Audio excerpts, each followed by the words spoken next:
అలా మాకు double bedroom వద్దు విన్నావా. మా ఇంట్లో మేము కాలు చాపుకో కారమో గెంజో తింటున్నాం విన్నావా. ఊర్లలో అదంతా అమ్ముకొని వచ్చి పిల్లల బాగుకోర కానీ మేము ఇక్కడ ఉన్నాము. ఇప్పుడు అప్పుడు ఏనాడో తక్కువలో అమ్ముకుంటాం, ఇప్పుడు 1,00,000 కోట్లు పోతున్నాయి. ఇప్పుడు ఇది ఉన్నది పోగొట్టుకొని ఏం నాకం ఏం చేయము. ఊరి పోనీకి కూడా లేదు మొక్కం. ఇప్పుడు కొండపైరు ఏతులకు అమ్ముకున్నారు, ఈడ కట్టుకున్నారు, ఉన్నది నాకు గుంజుకున్నారు అని అంటుండ్రి. ఎట్లా చెప్పు మా బతుకులు ఏం తిని బతుకు. 25,000 ఇస్తాడు, డబుల్ బెడ్రూమ్ ఇస్తాడు. ఎంతో దూరం పోయి పాలు తెచ్చుకోవాలి. ఒక్కడు కష్టపడి 6 మందిని ఎట్లా చేస్తాడు.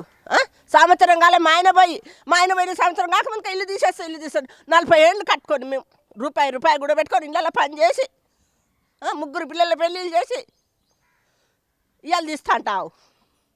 నువ్వు ఆయన ఇచ్చినావు, 10 రూపాయలు ఆదుకున్నావు. ఏ దానికి ఆదుకున్నావు? ఆదుకొని తీయి, నేను వద్దంటలేను. నేను అలా ఆదుకున్నా, నువ్వు వెళ్ళు అను వెళ్తాం. నిన్నొక్కదానికి కూడా ఆశపడలే మేము. డబల్ బెడ్రూమ్ అది చూసినాం, బాలే అస్సలు నచ్చలే మాకు, వద్దు.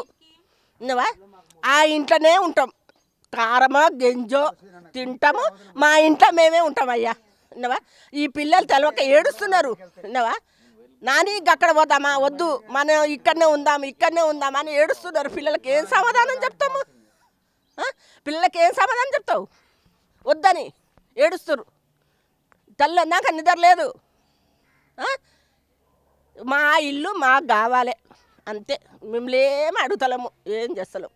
మన బాగాలేదని మళ్ళీ ఆపరేషన్ చేస్తే మళ్ళీ పోయి పిల్ల పుట్టింది. 2 బిడ్డలు ఒక్క కొడుకుకు. ఒక్కడు చేసి ఇంతమందిని చేస్తాడు, ఏం చేస్తాడు చెప్పు. సంవత్సరం కూడా చేసుకొని ఇక్కుంటే ఆగం చేసిర్రు అప్పుడు. విన్నావా. హోటల్లో పని చేసి రూపాయి వేసి ఒక్కొక్కడు కానీ రేకులు వేసుకున్నాం కష్టపడి 40-50 ఏండ్లు. ఇప్పుడు కాదు అప్పుడు కాదు కొని. ఎవడు గప్పించి ఏమనరాదు మోడు చచ్చిండని అది లేదా నువ్వు ఒక్క పథకం అని వచ్చిందా మరి? లేదు ఒక్కట అసలు దాని మొదలే లేదయ్యా. అన్నాడు ఏతులకు ఇస్తా అని. ముసలోళ్ళు ఉన్నారు, 3 గోళ్ళు ఉన్నారు, చేతగానోళ్ళు ఉన్నారు, వాళ్ళకి ఇయ్యమను. ఇవన్నీ చేసేవారు. ఆ ఏట్లు సాఫ్ చేసి పింఛని లేనోళ్ళకు అపార్ట్మెంట్లు ఇవ్వమను. విన్నావా. మాకేమొద్దు అపార్ట్మెంట్లు, ఆ లేనోళ్ళు ఉన్నోళ్ళు ఇవ్వమను.